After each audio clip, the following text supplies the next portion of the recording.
أعوذ بالله من الشيطان الرجيم. بسم الله الرحمن الرحيم. إن الذين فرقوا دينهم وكانوا شيعا لست منهم في شيء إنما أمرهم إلى الله ثم ينبئهم بما كانوا يفعلون. من جاء بالحسنة فله 10 أمثالها ومن جاء بالسيئة فلا يجزى إلا مثلها وهم لا يظلمون. قل إنني هداني ربي إلى صراط مستقيم دينا قيما ملة إبراهيم حنيفا وما كان من المشركين. قل إن صلاتي ونسكي ومحياي ومماتي لله رب العالمين لا شريك له وبذلك أمرت وأنا أول المسلمين. قل أغير الله أبغي ربا وهو رب كل شيء ولا تكسب كل نفس إلا عليها ولا تزر وازرة وزر أخرى ثم إلى ربكم مرجعكم فينبئكم بما كنتم فيه تختلفون. وهو الذي جعلكم خلائف الأرض ورفع بعضكم فوق بعض درجات ليبلوكم فيما آتاكم إن ربك سريع العقاب وإنه لغفور رحيم.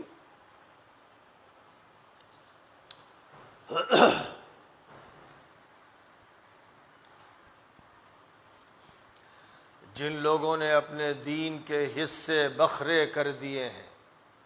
اور وہ گروہوں میں بٹ گئے ہیں، ان سے آپ کا کوئی تعلق نہیں، ان کا معاملہ اللہ کے حوالے ہے۔ اللہ انہیں بتائے گا کہ وہ کیا کرتے رہتے تھے۔ جو بھی نیکی کرے گا اس کو اس کا 10 گنا اجر ملے گا، اور جو برائی کا مرتکب ہوگا اس کی سزا اسی کے بقدر ہوگی، اور لوگوں پر کوئی ظلم نہیں ہوگا۔ کہہ دیجئے کہ میرے رب نے صحیح راستے کی طرف میری رہنمائی کی ہے، صحیح دین، صحیح نظام اطاعت اور ملت ابراہیمی کی جو مکمل طور پر اللہ کے لیے یکسو تھے اور وہ شرک کرنے والے نہیں تھے، اس کے اتباع کا حکم دیا ہے۔ اور یہ بھی کہہ دیجئے کہ میری نماز اور میری قربانی اور میری زندگی اور میری موت سب اللہ کے لیے ہے، جو سب کا مالک و پروردگار ہے اور جس کا کوئی شریک نہیں ہے، اور مجھے اسی کا حکم فرمایا گیا ہے، اور میں تمہارے درمیان پہلا مسلمان ہوں، فرما برداروں میں اولین ہوں۔ اور ان سے کہیے کہ کیا میں غیر اللہ کو رب بناؤں، جبکہ ہر چیز کا رب و مالک وہی ہے، اور جو غلط کام بھی انسان کرتا ہے اپنے خلاف کرتا ہے، اور کوئی شخص کسی دوسرے شخص کا بوجھ نہیں اٹھائے گا، ہر ایک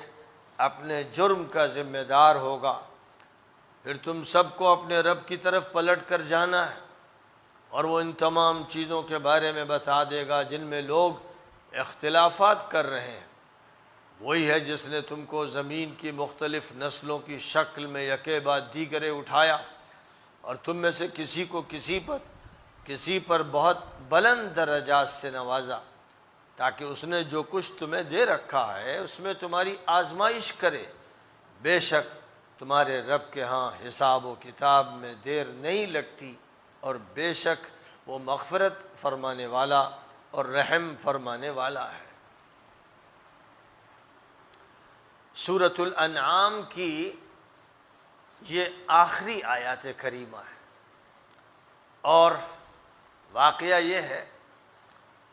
کہ یہ اسلام کی جان ہے اور سورہ کا مسک الختام ہے۔ پوری سورہ کا نچوڑ پیش کر دیا گیا ہے، اس کا عطر کشید کر لیا گیا ہے، پوری سورہ کا جوہر ان آیات میں پیش کر دیا گیا ہے۔ بلکہ سورہ کی جو جان ہے وہ ان آیات میں خاص طور پر بہت ہی زیادہ نمایاں ہے۔ ان آیات میں جو ابھی پڑھی گئیں، آیت نمبر 159 سے آیت نمبر 165 تک، جن کی تلاوت کی گئی اور ان کا رواں ترجمہ پیش کیا گیا، بہت اہتمام کے ساتھ سورہ پاک کے خلاصے کو ذہن میں رکھنا ہے۔ مختصر خلاصہ ہے، لیکن جیسے کہ میں نے ذکر کیا کہ اسلام کی جان ہے اور سورت کا مسک الختام ہے۔ اسلام کو سمجھنے کے لیے، اسلام کے مزاج کو سمجھنے کے لیے، اسلام کی روح کو سمجھنے کے لیے، اسلامی نظام کو سمجھنے کے لیے قرآن پاک کی بہت سی آیات کریمہ ہیں، لیکن ظاہر ہے کہ آیات کریمہ کے مختلف موضوعات ہیں۔ کہیں پر انبیاء کرام کا تعارف ہے، ان کی قوموں کا تذکرہ ہے، کہیں شرک کا بیان ہے، اور کہیں پر اللہ تعالیٰ نے صراط مستقیم کا تعین فرمایا ہے اور غلط راستوں کی نشاندہی فرمائی ہے، اور اسی طرح کہیں پر عبادات کے احکام ہیں، کہیں معاشرت کے مسائل ہیں، کہیں پر معاملات کا تذکرہ فرمایا گیا ہے، کہیں سیاست اور حکمرانی کے اصول اور ضابطے ارشاد فرمائے گئے ہیں، دستور اسلامی کی مختلف دفعات کا تذکرہ کیا گیا ہے۔ ظاہر ہے کہ جس موضوع پر جہاں بات ہے وہاں اس موضوع سے متعلق غور و فکر کرنا ہے، اس موضوع کو سمجھنا ہے۔ لیکن سورۃ الانعام جو مکہ مکرمہ میں اتاری گئی اور جس میں خطاب پوری انسانیت کو ہے، اور انسانیت جن گڑھوں میں گرتی رہی ہے اور جس طرح سے شرک اور کفر کے نتیجے میں انسانیت پر لعنت برستی رہی ہے اور صراط مستقیم سے انسانیت کے قدم ہٹتے رہے ہیں، تو سورت انسانوں کو اللہ سے متعارف کرا رہی ہے، اللہ کی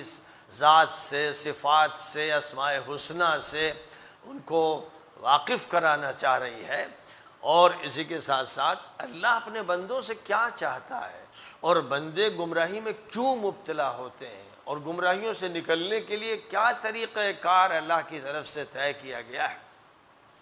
اللہ کی طرف سے بنیادی فرائض کیا ہیں، کن چیزوں کو اللہ نے حرام قرار دیا ہے، کون سی چیزیں ہیں جو ممنوع قرار دے دی گئیں، اور کن چیزوں کا پابند بنایا گیا۔ یہ سارے موضوعات سورہ پاک میں آتے رہے، لیکن اب جو آخری آیات میں بات ارشاد فرمائی جا رہی ہے، ان میں ایک بات جو بہت اہم ہے، اور خاص طور پر ہمارا یہ جو دور حاضر ہے، اور یہ دور حاضر ظاہر ہے کہ یہ جو قریب کا ہمارا ماضی کا دور گزرا ہے، یہ اس کے فاسد مواد کا پھوڑا ہے جو پھٹتا ہے اور اس کے بعد پھر دوسرا پھوڑا تیار ہو جاتا ہے۔ یہ جو ہماری صورتحال ہے اس دور سے جب خلافت عثمانیہ کا خاتمہ ہوا اور عالم اسلام کی مسلم حکومتوں پر سامراج کا غلبہ ہوا اور یورپ کی الغار ہوئی، اسپین سے مسلمانوں کو نکالا گیا، اور اس کے بعد پھر برطانیہ نے اور فرانس نے اور جرمنی نے اور ہالینڈ نے دنیا کے مختلف ملکوں پر، خاص طور پر مسلم ملکوں پر حملے کیے اور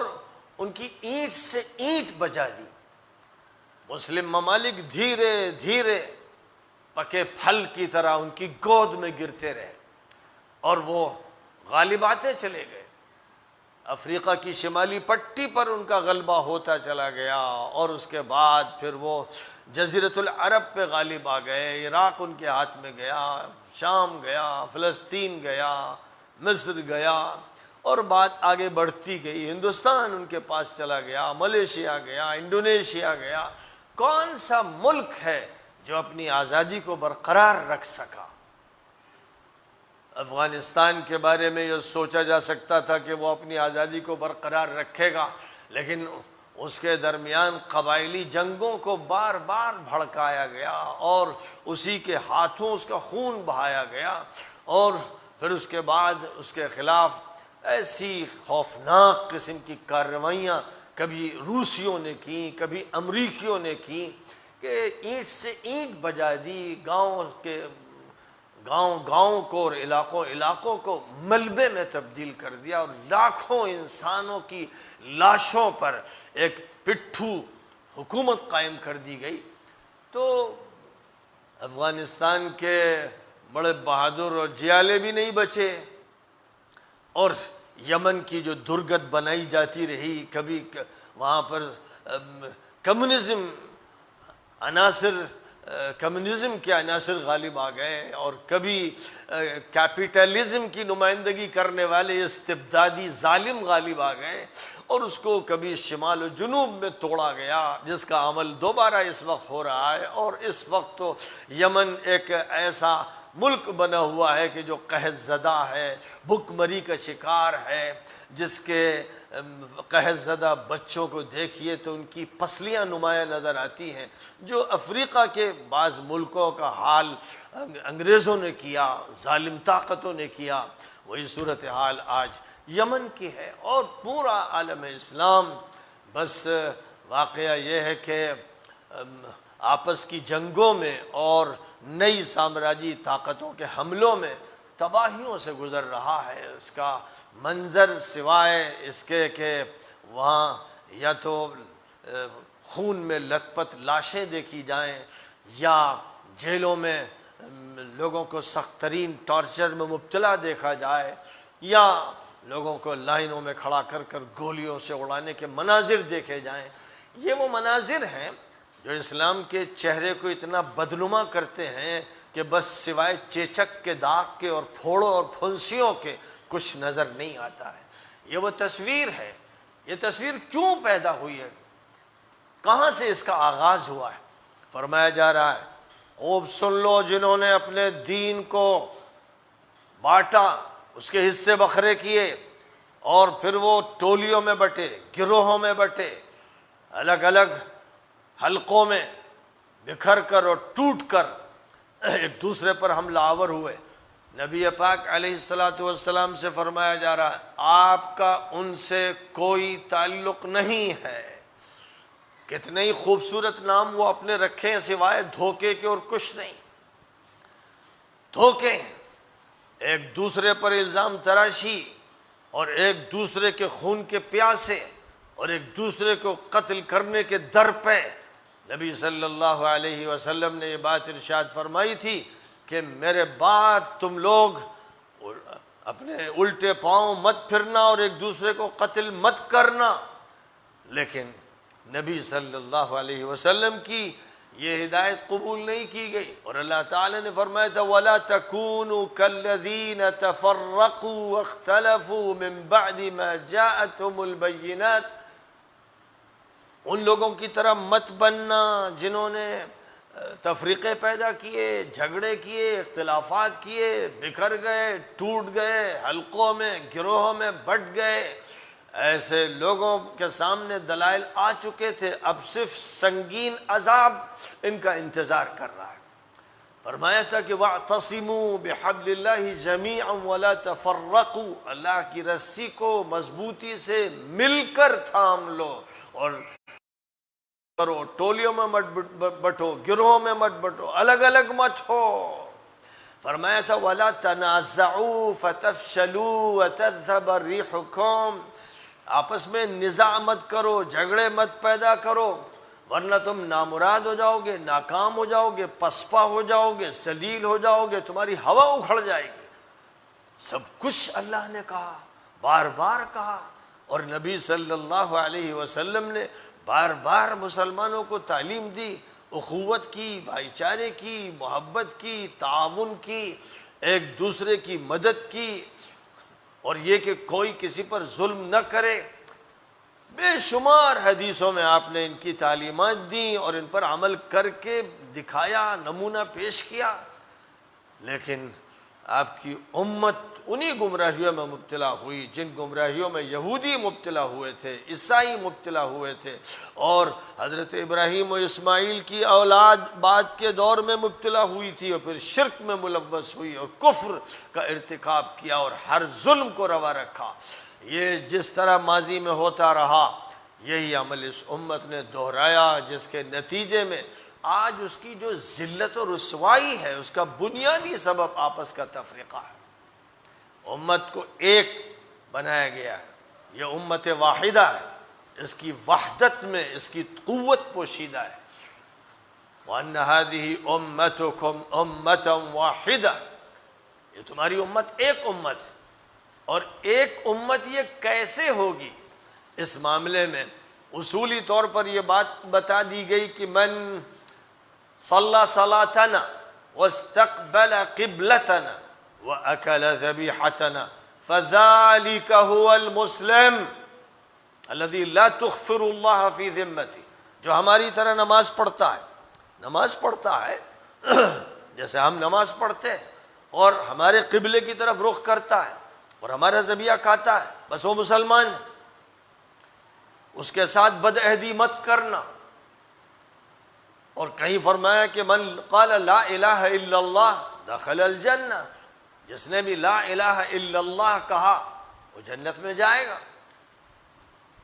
جو وسعت اللہ اور اس کے رسول نے اسلام کے سلسلے میں عطا فرمائی کہ چادر بہت وسیع ہو، شامیانہ بہت وسیع ہو، اور اس میں تحمل اور بردباری سے کام لیا جائے۔ نبی اکرم صلی اللہ علیہ وسلم جب مدینہ منورہ تشریف لائے تو ظاہر ہے کہ عبداللہ ابن ابی آپ کا حاسد بن گیا۔ وہ سرداری کا منتظر تھا اور قریب تھا کہ اس کے سر پہ تاج رکھ دیا جائے، لیکن وہ سرداری اور قیادت سے محروم ہوا، جس کی وجہ سے اس میں جلن پیدا ہوئی۔ اب وہ اور اس کا پورا ٹولہ یہ دھیرے دھیرے منافقین کا ٹولہ بن گیا، اور نبی صلی اللہ علیہ وسلم کو اس ٹولے نے مختلف موقع پر بہت پریشان کیا، آپ کی نافرمانی کی، اور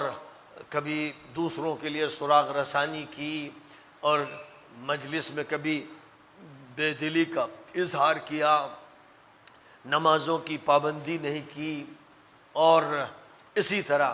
کہ مسلمانوں کے راز دشمنوں کے سامنے فاش کر دیے۔ بہت سے ایسے کام کیے جو ظاہر ہے کہ حضور پاک علیہ الصلاۃ والسلام کی اطاعت کے خلاف تھے، قرآن کے اصول کے خلاف تھے۔ ان سب حالات کے باوجود نبی صلی اللہ علیہ وسلم نے ملت اور امت کی وحدت کو برقرار رکھتے ہوئے ان کو بھی اپنے ساتھ جوڑے رکھا۔ آپ نے ان کا بھی بائیکاٹ نہیں کیا، آپ نے ان کو بھی معاشرے سے علیحدہ نہیں کیا، آپ نے ان پر بھی فتوے نہیں لگائے، آپ نے ان کی کالونیاں بھی الگ نہیں کی۔ وہ آپ کے ساتھ رہے، آپ سے ملتے رہے، اور آپ ان کا اکرام بھی کرتے رہے، تالیف قلب کا عمل فرماتے رہے، اپنے مکارم اخلاق کی چادر ان پر ڈالتے رہے۔ اگر آپ سخت موقف اختیار کرتے، جس وقت جنگ احد کے لیے جا رہے تھے آپ کے ساتھ 1000 صحابہ اور 300 جن میں سے عبداللہ ابن ابی کی للکار پر پکار پر واپس ہو گئے، اگر آپ ان کے ساتھ سخت موقف اختیار کرتے، اور ظاہر ہے کہ فوجی بغاوت پر سخت موقف اختیار کرنے میں کوئی قانونی مواخذے کی بات نہیں تھی، لیکن آپ نے اپنے اخلاق کریمانہ کا اظہار فرمایا اور ملت کی وحدت اور امت کی وحدت کو اتنی اہمیت دی کہ بڑے بڑے واقعات کو آپ نے برداشت کر لیا، گوارا کر لیا۔ حضرت عائشہ صدیقہ رضی اللہ تعالی عنہ پر تہمت کا واقعہ معمولی واقعہ نہیں تھا، یوں سمجھیے کہ اسلام کو ہلا دیا گیا تھا، مدینہ منورہ میں ایک زلزلہ برپا ہو گیا تھا، لیکن اتنے بڑے سنگین واقعے کو بھی نبی پاک علیہ الصلوۃ والسلام نے گوارا فرما لیا اور ملت کو جوڑ کے رکھا، امت کے افراد کو جوڑ کے رکھا۔ یہ جو آپ کا کام ہے، اگر امت اسی کام کو لے کر چلتی تو امت میں فرقے نہ ہوتے اور جھگڑے نہ ہوتے اور تکفیر کی گرم بازاریاں نہ ہوتیں اور تلواریں باہر نہ نکلتیں اور بغاوتیں نہ ہوتیں اور بدعہدیاں اور غداریاں نہ ہوتیں، بلکہ کوشش یہ ہوتی کہ اگر کسی نے غلط کیا ہے اور کسی کا نقطہ نظر صحیح نہیں ہے، اس کی نیت صحیح نہیں ہے، اس کے بہت سے غلط اعمال بھی سامنے آئے ہیں، ان سب کے باوجود بھی اس کو جوڑے رکھنا ہے، جماعت سے وابستہ رکھنا ہے، اس کو مسجد بھی آنے دینا ہے اور مجلس میں بیٹھنے دینا ہے۔ یہی نہیں بلکہ اس کی ضیافت بھی کرنی ہے، اس کا اکرام بھی کرنا ہے، اس کا خیال بھی رکھنا ہے۔ یہ ساری باتیں نبی اکرم صلی اللہ علیہ وسلم نے ملحوظ فرمائی۔ یہیں سے یہ بات سامنے آ جاتی ہے کہ امت کی وحدت یہ امت کے لیے ریڑھ کی ہڈی کی طرح ہے، اور اس وحدت کو برقرار رکھنے کی ہر ممکن کوشش ہونی چاہیے۔ ہندوستان کی سرزمین پر امارت شریعہ کی جو جدوجہد ہوئی، جس میں سب سے بڑا کردار مولانا ابو المحاسن سجاد حسینی رحمۃ اللہ علیہ کا ہے، جو ہماری خاندان سادات بارہا کے ایک جلیل القدر عالم اور مصلح تھے۔ اللہ تعالیٰ نے ان سے جو کام لیا، پورے ملک کے میں سچی بات یہ ہے کہ اگر ان کی تجویز قبول ہو جاتی اور ان کی محنت قبول ہو جاتی تو پورے ملک میں امارت شریعہ کی داغ بیل پڑ جاتی، لیکن بہرحال جب وہ ملکی سطح پر کامیاب نہیں ہو سکے تو بہار کی سطح پر انہوں نے امارت شریعہ کا قیام فرمایا اور ایک اسلامی سیاسی پارٹی بھی بنائی۔ تو اس اصول یہ بات یہ طے پایا کہ بس لا الہ الا اللہ کی بنیاد پر امت کو جمع کرنا ہے۔ امارت شریعہ کا قیام اسی بنیاد پر ہوا کہ یہ نہیں دیکھنا ہے کہ کون سنی، کون شیعہ، کون بریلوی، کون دیوبندی، کون اہل حدیث، کون کیا، یہ ساری تفریقات کو فراموش کر دینا ہے۔ جو بھی مسلم ہے بس اس کے کچھ بھی نظریات ہوں، ہمیں اس کے اس اسلام کو اور اس کے کلمہ لا الہ الا اللہ کو ماننے، نبی کو ماننے، قرآن کو ماننے، ان بنیادوں کو سامنے رکھتے ہوئے ہمیں امت مسلمہ میں اس کو شمار کرنا ہے، ملت میں اس کو جوڑ کے رکھنا ہے اور ایک جامع نظام پیش کرنا ہے۔ یہی وہ بنیاد تھی جس کے نتیجے میں جب مولانا منت اللہ رحمانی کو اللہ تعالیٰ نے یہ موقع عنایت فرمایا کہ 1972 میں وہ اپنا بڑا فعال اور بنیادی کردار مسلم پرسنل لا بورڈ کے قیام میں ادا کریں، تو وہاں پر بھی یہی اصول طے ہوا کہ کلمہ لا الہ الا اللہ کی بنیاد پر اور نبی صلی اللہ علیہ وسلم پر ایمان اور قرآن پر ایمان کی بنیاد پر ملت کو جوڑنا ہے۔ جو تفریقیں لوگوں نے پیدا کر دیں، مفتیوں نے پیدا کر دیں اور حلقوں نے پیدا کر دیں اور جھگڑوں میں نے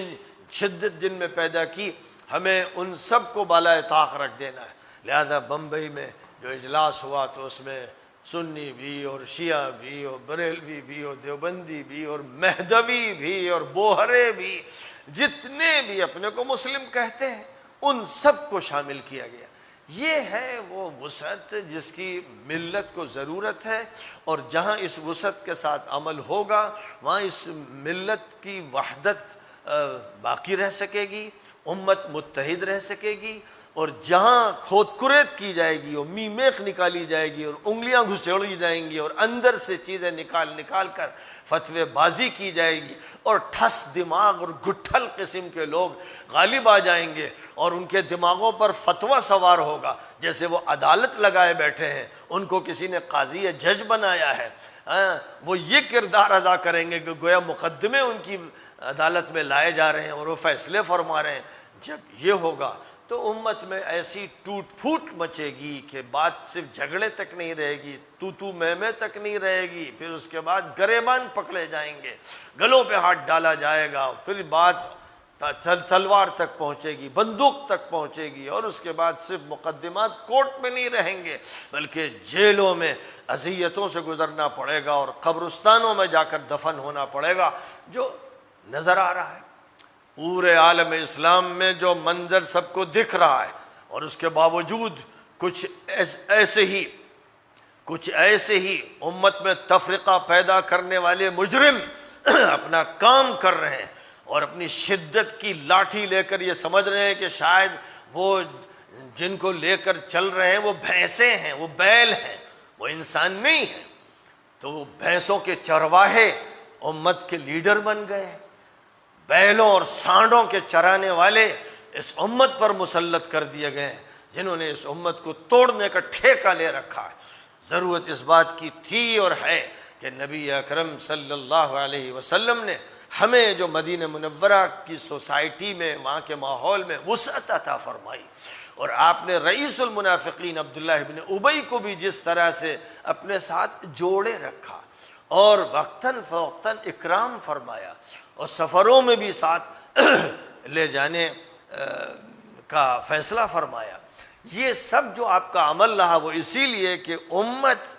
امت جڑی رہے اور جو معاشرہ مدینہ منورہ میں تیار ہو وہ نمونہ بنے تمام معاشروں کے لیے۔ پھر جہاں پر بھی مسلم معاشرہ قائم ہو وہاں پر یہ نہ دیکھا جائے کہ اس حدیث کو اس نے مانا کہ نہیں اور اس حدیث کو اس نے مانا کہ نہیں اور مانے یہ بتائے کہ نہیں یا وہ بتائے کہ نہیں۔ ان جھگڑوں کو بالائے طاق رکھ دیا جائے۔ یہ جھگڑے کسی علمی محفل کو ٹھیک ہے زیب دیتے ہوں تو دیتے ہوں، یا کسی علمی اور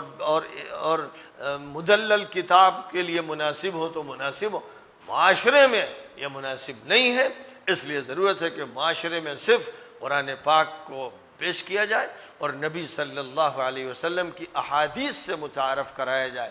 ظالم و مظلوم میں تفریق کی جائے اور ان میں تفریق کی جائے کہ جن پر زیادتیاں کی گئیں ان کو غلام بنایا گیا اور ان کے ساتھ ہر ظلم روا رکھا گیا، ان کو یہ حق ہو، ان مظلوموں کو یہ حق ہو کہ وہ ظالموں کا ہاتھ پکڑیں، مقابلہ ان کے درمیان ہو، یہ صورتحال ہو۔ تو فرمایا گیا کہ ان الذین فرقوا دینہم وکانوا شیعا، شیعتن کی جمع ہے، شیعہ گروہ کو کہتے ہیں۔ تو جن لوگوں نے اپنے گروہ بنا لیے اور دین میں حصے بکھرے کر لیے، یہ ہمارا دین، وہ ہمارا دین، یہ ہماری دلیل، وہ تمہاری دلیل، ان میں وہ جھگڑتے رہے۔ فرمایا گیا لست منہم فی شیء، آپ کسی بھی چیز میں ان سے تعلق نہیں رکھیے، اپنے کو ان سے علیحدہ کر لیجئے، ان سے غیر متعلق ہو جائیے۔ یہ فتنہ پرور امت کو بانٹنے والے، جو باغ آپ نے لگایا اس باغ کو نوچنے والے، اس کی شاخوں کو کاٹنے والے اور اسے جھلسانے والے، یہ آپ کے نہیں ہیں۔ ان کا فیصلہ اللہ کرے گا اور اللہ بتائے گا کہ کیا یہ کرتوت انجام دیتے رہے۔ فرمایا کہ اللہ کی طرف سے یاد رکھا جائے کہ نیک کام جو بھی کرے گا اس کو 10 گنا اجر ملے گا، برائی کرے گا تو اس برائی کی اس کو سزا اللہ دے گا، اگر چاہے گا اور چاہے گا تو معاف فرما دے گا، اور اللہ کے ہاں ظلم کسی پر نہیں ہوتا۔ پہلی بات یہ ارشاد فرمائی گئی، اور دوسری بات یہ ارشاد فرمائی گئی کہ نبی صلی اللہ علیہ وسلم کو اللہ کی طرف سے یہ حکم فرمایا گیا کہ آپ کہیے، لوگوں سے کہیے کہ اللہ نے صراط مستقیم کی رہنمائی مجھے عطا فرمائی ہے۔ صراط مستقیم وہ ہے جو درست دین ہے، صحیح دین ہے، اور دین کے معنی ہے نظام عبادت اور اطاعت کے۔ وہ دین جو اللہ نے ہمیں دیا ہے، جس میں ہمیں حکم ہے کہ ہم اس کے بندے بن کر زندگی گزاریں، اور اس نے جو شاہراہ عام عطا فرمائی ہے اس پر چلیں، اور حضرت ابراہیم کی ملت سے جڑے رہیں۔ اور حضرت ابراہیم کی سب سے بڑی خصوصیت یہ تھی کہ وہ حنیف تھے، وہ سب سے ہر طرف سے کٹ کر اللہ کے لیے یکسو تھے، اور وہ مشرک نہیں تھے۔ ان کے ہاں شرک کا گزر نہیں تھا، ان کو سب سے زیادہ نفرت شرک سے تھی۔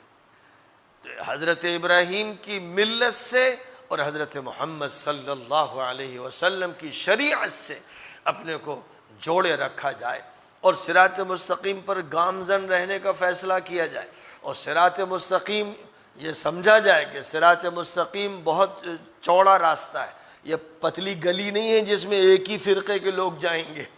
اللہ کے یہاں یہ جو فرمایا جاتا ہے کہ فیصلہ ہم کریں گے، تو مطلب یہ کہ سارے فیصلے دنیا میں نہیں ہو جائیں گے، اس لیے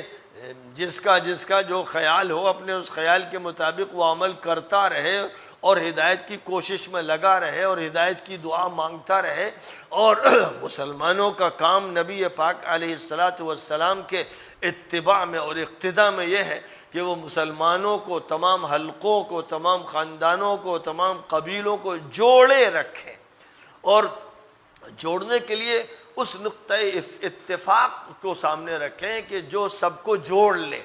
ان نقاط اختلاف کو نمایاں نہ کریں جو سب کو توڑ دیں۔ اس لیے لا الہ الا اللہ کی بنیاد پر امت کے درمیان وحدت کی کوشش کی جائے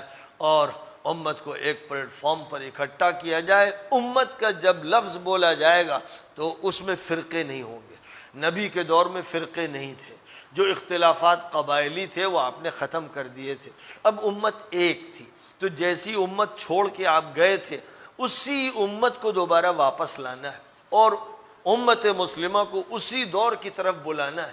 اور جب اس دور کی طرف ہم لے جائیں گے تو ہر طرح کے مسلمان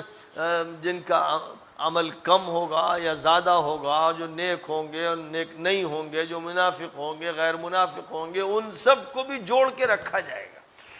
ان کے ساتھ بھی توڑ کا عمل نہیں کیا جائے گا تاکہ امت میں انتشار نہ پیدا ہو۔ ہاں مقابلہ ظالموں سے کیا جائے گا، باغیوں سے کیا جائے گا، وہ حکم الہی ہے، قرآن پاک نے صریح حکم دیا ہے جن سے مقابلے کا، ان سے مقابلہ کیا جائے گا تاکہ انسانیت مظلوم نہ ہو، تاکہ انسانیت کے ساتھ وہ رویہ اختیار نہ کیا جائے کہ جس سے اس کو صراط مستقیم سے ہٹایا جا رہا ہو یا اس کے ساتھ زیادتی کی جا رہی ہو۔ ظاہر ہے اس کو گوارا کرنے کی اجازت نہیں دی گئی۔ تیسری بات جو ارشاد فرمائی گئی ہے وہ یہ کہ حکم ہے اللہ کی طرف سے نبی کو اور نبی کے ذریعے ہر امتی کو کہ ہمیں یہ کہنا چاہیے، دل سے کہنا چاہیے، دماغ میں اس کو رکھنا چاہیے، زبان سے ادا کرنا چاہیے کہ ہماری عبادت، ہماری قربانی، ہماری زندگی، ہماری موت صرف اللہ کے لیے، ہم اللہ کے ہیں، اللہ کے بندے ہیں، اللہ کے تابعدار ہیں، اللہ کے فرما بردار ہیں، ہم اللہ کی حکمرانی کو مانتے ہیں، ہم نے سر اس کے لیے جھکایا، ہم اور کسی کو رب نہیں مانتے، خدا نہیں مانتے، ہم کسی کو بھی اللہ کے مقابل میں تسلیم نہیں کرتے، اور ہم یہ مانتے ہیں کہ اللہ رب العالمین ہے، پوری کائنات کو وہی سنبھالے ہوئے، وہی سب کا مالک بھی ہے، وہی سب کا خالق بھی ہے، وہی سب کا نگہبان بھی ہے، وہی سب کا نگراں بھی ہے، وہی سب کا مربی بھی ہے، وہی سب کا رزاق بھی ہے، اس کے ساتھ کوئی شریک نہیں، نہ ذات میں شریک ہے، نہ صفات میں شریک ہے، نہ اس کے اعمال و افعال میں شریک ہے۔ بس یہ ہے جس کو مضبوطی سے تھام لینا چاہیے اور اپنے اپنے ماحول میں اس کا اظہار کرنا چاہیے کہ میں اس اطاعت اور فرما برداری میں سبقت لے جانا چاہتا ہوں۔ نبی صلی اللہ علیہ وسلم نے جس ماحول میں یہ بات کہی تھی اس وقت تو آپ ہی پہلے مسلمان تھے اور نبی تھے اور رسول تھے اور داعی تھے، لیکن کسی بھی ماحول میں ہر شخص کو یہ کوشش کرنا چاہیے کہ وہ دوسروں پر سبقت لے جائے، اس کو اولیت حاصل ہو، اس کو سبقت حاصل ہو۔ پھر مزید چوتھی بات یہ فرمائی گئی کہ فرمایا گیا کہو اس کو، یعنی یہ ساری باتیں جو ہیں ان کے لیے اللہ کی طرف سے یہ حکم ہے کہ قل کہو، یعنی جب یہ بات کہی جاتی ہے کہ کہو تو اس کا مطلب یہ ہوتا ہے کہ دل و دماغ میں جو کچھ ہے اس کا اظہار کرو، دل میں عقیدہ رکھو، دماغ میں اس خیال و فکر کو اچھی طرح جما لو، لیکن صرف یہ اتنا کافی نہیں بلکہ اسے بیان کرو، اس کا اظہار کرو۔ یہ کہو اغیر اللہ ابغی ربا، اللہ کے علاوہ کسی اور کو میں رب مان لوں، اللہ کے علاوہ کسی اور کو مالک اور خالق مان لوں، اللہ کے علاوہ کسی اور کو رزاق اور شافی مان لوں، اللہ کے علاوہ کسی اور کو نافع اور ضار مان لوں، اللہ کے علاوہ کسی اور کو حاکم تسلیم کر لوں، یہ نہیں ہو سکتا۔ میرا مالک بھی اللہ ہے، میرا خالق اللہ، میرا مالک اللہ، میرا حاکم اللہ، نفع و ضرر کی ساری طاقتیں اللہ کے ہاتھ میں ہیں، مجھے اللہ کھلاتا ہے، اللہ پلاتا ہے، اللہ بیماری سے شفا دیتا ہے، سارے فیصلے اللہ کے ہیں، اس پر یقین رکھو اور یہ سمجھ رکھو کہ ہر آدمی اپنے عمل کا ذمہ دار ہے، جو بھی اچھا عمل کرے گا اس کا فائدہ اسے ملے گا، جو بھی جرم کرے گا، گناہ کرے گا، برائی کرے گا، اس کا نقصان اس کو پہنچے گا، سب کو اللہ کے پاس جانا ہے، آخرت بہرحال وقوع پذیر ہونی ہے، اور جو بھی دنیا میں اختلافات ہیں اصل فیصلہ ان سب کا اللہ کی بارگاہ میں ہوگا۔ اللہ نے نسلاً بعد نسلن ہمیں پیدا کیا ہے اور مختلف مراتب سے لوگوں کو نوازا ہے، اور جو کچھ بھی یہاں عطا فرمایا جا رہا ہے، جو مواقع دیے جا رہے ہیں، وہ آزمائش اور امتحان کے لیے دیے جا رہے ہیں۔ اللہ کے حساب میں دیر نہیں لگتی، 100 سال کی عمر کسی کو ملے یا 950 سال کی جیسے حضرت نوح کو ملی، تو اللہ کے یہاں حساب میں دیر نہیں، سارا ریکارڈ تیار ہے، زندگی کے ہر ہر لمحے میں ریکارڈ تیار ہو رہا ہے، فوٹو لیے جا رہے ہیں، اور وہ محفوظ ریکارڈ اللہ کے ہاں رکھا جا رہا ہے، فرشتوں کے ذریعے سے اس کا انتظام کیا جا رہا ہے، جس میں ہر چھوٹی بڑی بات درج ہوگی، کوئی بات بھی ایسی نہیں ہوگی کہ جو اوجھل رہ گئی ہو، نوٹ کرنے سے رہ گئی ہو۔ انسان جب اپنے اس اعمال نامے کی تفصیل دیکھے گا، وہ کس طرح پیش کی جائے گی وہ تو اللہ ہی جانتا ہے، تو وہ کہے گا ما لهذا الكتاب لا يغادر صغيرة ولا كبيرة الا احصاها، ارے یہ کیسی تحریر ہے، یہ کیسا ریکارڈ ہے، یہ کیسا ٹیپ ہے، یہ کیسی سی ڈی ہے، یہ کیسا پوائنٹ ہے جس میں ہر چھوٹی بڑی بات درج ہے، کوئی چیز ایسی نہیں جو چھوڑ دی گئی ہو۔ اس وقت انسان ہکا بکا رہ جائے گا، ہونق ہوگا، حیران ہوگا کہ یہ کیسے ہر بات نوٹ ہوئی، جو میرے ذہن کے کسی گوشے میں بھی نہیں ہے، وہ سب محفوظ ہے۔ پہلے سے بتا دیا گیا کہ یہ مت سمجھنا کسی وقت کہ تم اکیلے ہو، تم جہاں خلوت میں ہو وہاں اللہ تمہیں دیکھ رہا ہے اور فرشتے تمہارے ساتھ ہیں، ان فرشتوں سے شرم کرو، اس اللہ کا لحاظ رکھو، تمہاری کوئی خلوت نہیں ہے، تمہاری تنہائی کا کمرہ نہیں ہے، تم کہیں بھی چھپنے کی کوشش کرو نہیں چھپ سکتے ہو، اللہ تمہیں دیکھ رہا ہے، اس کے فرشتے تمہارے اعمال نوٹ کر رہے ہیں۔ اس لیے بیدار رہنا چاہیے اور سمجھنا چاہیے کہ ہر وقت ہم جلوت میں ہیں، ہر وقت خدا کی حاضری، ہر وقت نگاہیں دیکھ رہی، ہر وقت فرشتے اعمال نوٹ کر رہے ہیں۔ اس یقین کے ساتھ زندگی کا لمحہ لمحہ گزارنا چاہیے اور یہ فیصلہ کرنا چاہیے اور اعلان کرنا چاہیے کہ میری نماز اور قربانی اور جتنی بھی عبادات اور معاشرت اور معاملات ہیں، محیای و مماتی، میری زندگی پوری اور میری موت سب اللہ کے لیے، سب کا تعلق اللہ سے، سب کا مرجع اللہ۔ جب اس یقین کے ساتھ زندگی گزاری جائے گی اور شرک سے پوری برات ہوگی، شرک سے نفرت ہوگی، اپنے کو شرک سے ہر اعتبار سے محفوظ رکھنے کی کوشش کی جائے گی اور اسلام کی رسی کو مضبوطی سے تھاما جائے گا، اسلام، کوئی اور لفظ غالب نہیں آنے دیا جائے گا، ہم فلاں ہیں اور ہم فلاں ہیں، اٹھا کے پھینک دو ان سارے الفاظ کو، اس لیے کہ ہر وہ لفظ جو تم میں تفریق پیدا کرے اس کو درمیان سے ہٹا دو، دفنا دو اس کو، اسلام کو اپنے سامنے رکھو، اللہ اور اس کا دین اسلام اور اس کے نبی، ہم سارے انبیاء پر ایمان لانا ہے، ساری کتابوں پر، لیکن آخری نبی حضرت محمد مصطفیٰ صلی اللہ علیہ وسلم کے ساتھ آخری دور تک کے لیے ہدایت وابستہ کر دی گئی ہے۔ اب ہدایت دربار نبوی کے علاوہ کہیں سے نہیں ملنی، اور جو بھی حضور کی حدیثوں اور سنت اور سیرت سے گریز کر کے ادھر ادھر سے ہدایت حاصل کرنا چاہتا ہے، خدا اس کا بھیجا پھاڑ دے گا، وہ ناکام ہوگا، وہ نامراد ہوگا، وہ ذلیل ہوگا، اور اس کی کوئی دلیل اللہ کی بارگاہ میں نہیں سنی جائے گی۔ یہ وہ حقیقت ہے جس کو ماننا اور تسلیم کرنا ہے، اور یہ پورے دین کا خلاصہ ہے۔ میں نے جو بات کہی تھی شروع میں کہ اسلام کی جان ہے، یہ آیتیں جو ہیں اسلام کی جان ہے اور سورہ کا مسک الختام ہے۔ اسی کو عنوان بنا دینا چاہیے آج کے سبق کا، اور ان حقائق کو اچھی طرح یاد رکھنا چاہیے۔ امت میں خوب یاد رکھیے، گروہوں میں نہیں، امت میں اپنے اپنے حلقوں کو بھول جائیے، اپنے اپنے اداروں اور مدرسوں کی نسبتوں کو بھول جائیے، کوئی نسبت بھی غالب نہ آنے پائے، اسلام کی نسبت غالب آئے۔ جب اسلام کی نسبت غالب آئے گی تو مشرق و مغرب کے ڈانڈے مل جائیں گے، شمال و جنوب بغل گیر ہو جائیں گے، امت کے تمام طبقات دنیا کے ایک کنارے سے دنیا کے دوسرے کنارے تک باہم اسلامی اخوت کے ساتھ اس کے پلیٹ فارم پر جمع ہو جائیں گے۔ ایسے داعیوں کی ضرورت ہے، ایسے مبلغوں کی ضرورت ہے،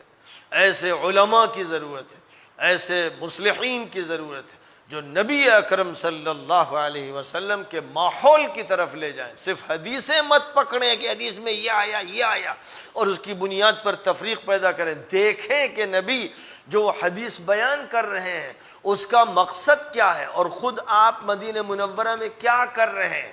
کس طرح سے آپ مخالفوں کو بھی منافقوں کو بھی جوڑ کے لے کر چل رہے ہیں، اور کس طرح ان کے ساتھ عفو درگزر کا معاملہ کرتے ہوئے امت کی وحدت کو پیش نظر رکھتے ہوئے، اور یہ کہ داخلی انتشار نہ ہو، خانہ جنگی نہ ہو، آپس میں نزاع اور لڑائیاں نہ ہو، اس مقصد سے یہ عمل کر رہے ہیں۔ اور رہ گئے وہ لوگ جو کفر کے پلیٹ فارم پر ہیں، جو مشرک ہیں، ظالم ہیں، مجرم ہیں، ان سے حکم ہے اللہ کا کہ ان سے مقاتلہ کر، ان سے جنگ کرو۔ قاتلوا اولیاء الشیطان ان کید الشیطان کان ضعیفا، جو دشمن ہیں شیطانوں کے چیلے، فرمایا ان سے جنگ کرو۔ اس لیے